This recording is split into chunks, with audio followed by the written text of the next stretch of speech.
Hello friends, இன்றைக்கி நம்ம பார்க்க போகிறது ஜாப்பனி அனிமி சீரீஸான death march to the parallel world season 1 episode 12, அதாவது ஃபைனல் எபிசோடு தான் இன்னைக்குள்ள வீடியோவில் பார்க்க போகிறோம். இந்த டெத் மார்ச்க்கு சீசன் 2 எதுவும் கிடையாது. சீசன் 2 இப்போ வரைக்கும் இன்னும் இவங்க கன்ஃபார்ம் பண்ணல. ஒருவேளை வந்துச்சு அப்படின்னா கன்ஃபார்மாக நான் தமிழ் டப் பண்ணி போடுறேன். ஸோ சீசன் 2 போடு அப்படின்னு சொல்லி யாரும் கேட்காதீங்க. சரி வாங்க இன்னைக்குள்ள கதைக்குள்ளே போகலாம். இன்றைக்கி நம்ம பார்க்க போகிறது death march to the parallel world season 1 episode 12, அதாவது ஃபைனல் எபிசோடு.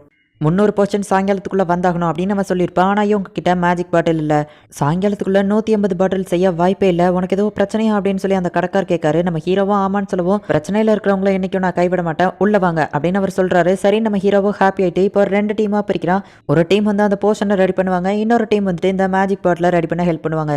சரி வாங்க அப்படின்னு சொல்லிட்டு நம்ம ஹீரோ இப்போ போயிட்டு அந்த மேஜிக் பாட்டில் செய்ய ஆரம்பிக்கிறான். பார்த்தா மற்ற எல்லாருமே வந்துட்டு ஒழுங்காகவே செய்யாமல் தப்பாக செஞ்சுட்ருக்காங்க. ஹே சாட்டோ, உண்மையிலே நீ இப்போ தான் ஃபஸ்ட் டைம் சரியா அப்படின்னு அந்த கடைக்கார் கேட்காரு. ஏன்னா நம்ம ஹீரோ பெர்ஃபெக்டாக செஞ்சுருக்கான். ஆனால் இது காயறதுக்கே 5 நாள் ஆகுமே அப்படின்னு அவர் சொல்கிறாரு. அப்போ தான் நம்ம ஹீரோ வந்துட்டு இதை ஈரமாக இருக்கிறது காய வைக்கிறதுக்கு புதுசாக ஒரு மேஜிக்கை ரெடி பண்ணுறான். உடனே மியாவும் வந்துட்டு அந்த மேஜிக்கை யூஸ் பண்ணி அந்த பாட்டில் காய வைக்க ட்ரை பண்ணுறா. அதுவும் கரெக்டாக காஞ்சிருது. அந்த கடைக்காரர் இதை பார்த்து ஆச்சரியப்படுதாரு. சரி ஓகே, அப்போ வேலையை ஆரம்பிக்கலாம் அப்படின்னு சொல்லிட்டு இவங்க எல்லாருமே இப்போ ஃபாஸ்ட்டாக பாட்டில்ஸ் எல்லாரையும் செய்ய ஆரம்பிக்கிறாங்க. இப்போ இவங்க பாட்டில் ரெடி பண்ணவும் மியா வந்துட்டு அதை அவ்வளோத்தையுமே காய வைக்கிறா. இப்போ அந்த பாட்டில் அவ்வளவோ ஸ்ட்ராங்காக இருக்கிறதுக்கு அதை மொத்தமாக ஒரு இடத்துல வச்சு ஹீட் பண்ணணும். அதுக்காக ரெடி பண்ணிட்டு இருக்காங்க. இங்கே இன்னொரு டீம் வந்துட்டு போர்ஷனை ரெடி பண்ணிட்டு இருக்காங்க. இப்போ அந்த பாட்டில் ஸ்ட்ராங் ஆகிறதுக்காக ஹை டெம்பரேச்சர் ஹீட்டில் வைக்கணும். அதுக்காக வச்சுட்டு இவங்க வெயிட் பண்ணுறாங்க. நீ இல்லாமல் இது முடிஞ்சிருக்காது சாட்டோ, ரொம்பவும் தேங்க்ஸ் அப்படின்னு ஏனி சொல்கிறா. அப்போ பார்த்தா அவள் தொப்பிக்குள்ளேருந்து ஒரு பறவை எட்டி பார்க்குது. அது ஆக்சுவலி தொப்பியே இல்லை, அது ஒரு பறவை தான், தொப்பி மாதிரி இருக்குது. அப்போ பார்த்தா சில ஆளுங்க அங்கே பறவை. நம்ம ஹீரோ டக்குன்னு அவன் மேஜிக்கை யூஸ் பண்ணுறான். பெர்மிஷன் இல்லாமல் மேஜிக் பாட்டில் கிரியேட் பண்ணுறது இல்லீகல் தெரியும்ல அப்படின்னு சொல்லவும், இல்லை சார் நான் இவங்களுக்கு ஜஸ்ட்டு செய்கிறதுக்கு கற்றுக் கொடுக்குறேன் அவ்வளோதான் அப்படின்னு சொல்லவும், அதெல்லாம் கிடையாது அப்படின்னு சொல்லிட்டு அதை அடைச்சி உடச்சிட்டு சீக்கிரமாக சாயங்காலத்துக்குள்ளே டெலிவரி கொடுங்க அப்படின்னு சொல்லிட்டு அவங்க அங்கேருந்து கிளம்புறாங்க. சாட்டோ, இதுக்கு மேலே என்னால் எதுவும் பண்ண முடியாது, என்ன மன்னிச்சிரு அப்படின்னு அந்த கடைக்கார் சொல்கிறாரு. பரவாயில்ல இருக்கட்டும் அப்படின்னு சொல்லி நம்ம ஹீரோ சொல்கிறான். இப்போ ஏனியோட அந்த பறவையை வாக்கிட்டேருந்து வாங்கி அந்த விச்சுக்கு ஒரு மெசேஜ் அனுப்புகிறான். இது எதுவும் நம்ம செஞ்ச பாட்டில் மாதிரி இல்லையா அப்படின்னு ஆரிசா கேட்கவும், இது எல்லாமே டீகாய்ஸ் தான், நான் அது எல்லாத்தையும் அப்போவே என்னோட ஸ்டோரேஜில் சேவ் பண்ணிட்டேன் அப்படின்னு நம்ம ஹீரோ சொல்கிறான். நான் நம்ப மாட்டேன், நீ என்கிட்ட அதை காட்டு அப்படின்னு சொல்லி ஆரிசா கேட்கவும், இப்போ ஒரே ஒரு பாட்டில் அவன் அந்த இடத்துக்கு கொண்டு வரான். பார்த்தா அது உடஞ்சி போயிடுது. ஏன்னா நம்ம ஹீரோ ஹை டெம்பரேச்சரில் அதை அப்படியே அந்த ஸ்டோரேஜ்குள்ளே கொண்டு போனதுனால அவன் ஸ்டோரேஜ்குள்ளே ஹை டெம்பரேச்சர்லேயே தான் இருக்குது. இப்போ அவ்வளோத்தையும் அவன் வெளியே கொண்டு வந்தான் அப்படின்னா உடஞ்சி போயிடும். அப்போ தான் நம்ம ஹீரோக்கு ஒரு ஐடியா வருது. இவனோட ஸ்டோரேஜில் தான் வந்து டைம் அப்படியே இருக்கும், ஆரிசாவோட ஸ்டோரேஜில் அப்படி கிடையாது. ஆரிசா கொஞ்சம் தள்ளி நிற்கிறியா அப்படின்னு சொல்லிட்டு இப்போ ஆரிசாவோட ஸ்டோரேஜ்க்கு அதை மாற்றி அதில் வெண்ட் மேஜிக்கை யூஸ் பண்ணி அதை அவ்வளோத்தையும் ஹீட்டை கம்மி பண்ணுறான். நம்ம ஹீரோ நினச்ச மாதிரியே அது சூடும் கம்மியாகுது. இப்போ இவங்க 2 பேருமே வெளியே வராங்க. என்னாச்சுன்னு சொல்லி எல்லாரும் ஆர்வமாக சோகமாக வெயிட் பண்ணிட்டு இருக்காங்க. கைஸ், நம்ம சாதிச்சிட்டோம் அப்படின்னு ஆரிசா சொல்லவும் எல்லாரும் இப்போ ஹாப்பி ஆகுறாங்க. இப்போ அந்த ஆர்டர் எடுத்து அந்த மினிஸ்டரை பார்க்க போகிறோம். இப்போவும் என்கிட்ட வந்து எஸ்கியூஸ் கேட்காதீங்க அப்படின்னு சொல்லி அவர் சொல்லவும், இல்லை சார் நாங்கள் கொடுத்துட்டோம், அதுக்கான ரெசிப்ட் தான் இது அப்படின்னு சொல்லவும், அதுக்கு வாய்ப்பே இல்லை அப்படின்னு அந்த கூட இருக்கிறவன் கத்துறான். ஆமாம் சார், அவங்க கொடுத்துட்டாங்க, அதேமாதிரி எல்லாமே ஹை குவாலிட்டி, நாங்கள் செக் பண்ணிட்டோம் அப்படின்னு சொல்லவும், இப்போ நீங்கள் இந்த பேப்பரில் ஒழுங்கா சைன் போடுங்க அப்படின்னு நம்ம ஹீரோ சொல்கிறான். உடனே அவன் எந்திரிச்சு அமைதியாக நின்றுட்டு இருக்கான். சூரியன் மறைகிறதுக்குள்ளே சைன் வாங்கணும் அப்படின்னு சொல்லி ஏனி சொல்கிறா. சார் நான் மரியாதையோட கேட்குறேன், சைன் போடுங்க அப்படின்னு நம்ம ஹீரோ சொல்லவும், நான் உனக்கு ஹெல்ப் பண்ணுறேன் அப்படின்னு சொல்லி ஒரு ஆள் அந்த இடத்துக்கு வராரு. ஆக்சுவலி பார்த்தா அந்த விச் தான் வந்துட்டு அந்த மெசேஜ் படி அவர் அந்த இடத்துக்கு கூட்டிகிட்டு வந்திருப்பாங்க.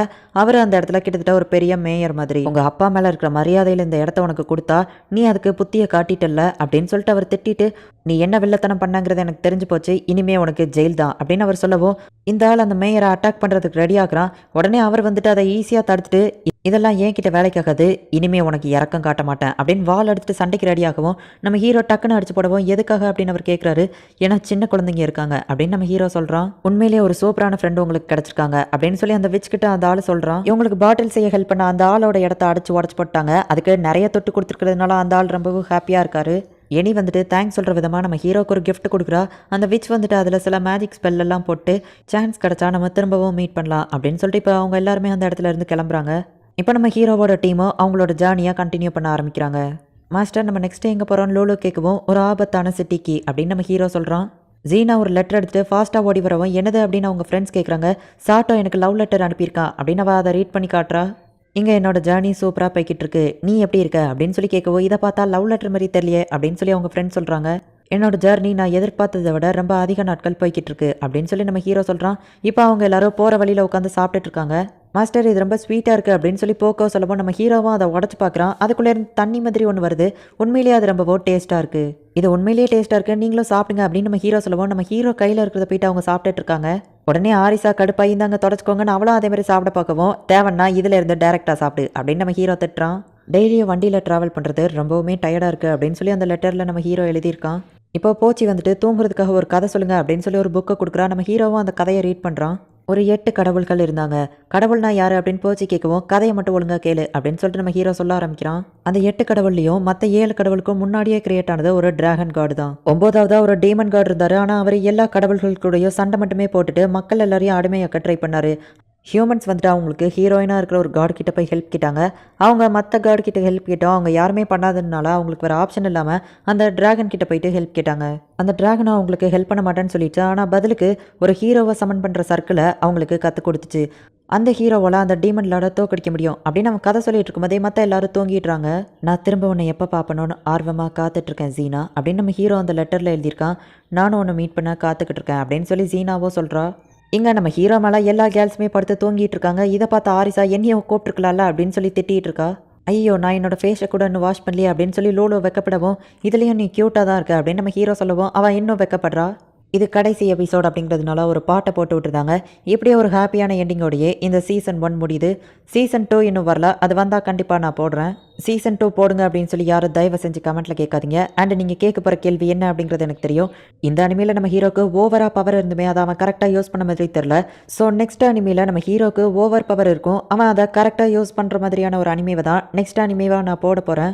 கண்டிப்பாக அது உங்களுக்கு பிடிச்சிருக்கும்னு நான் நினைக்கிறேன். ஸோ மிஸ் பண்ணாமல் பார்த்து என்ஜாய் பண்ணுங்கள். தேங்க்யூ ஃபார் வாட்சிங். Bye guys. இன்னொரு புது அனிமையில் ஃபஸ்ட் எபிசோடில் மீட் பண்ணலாம்.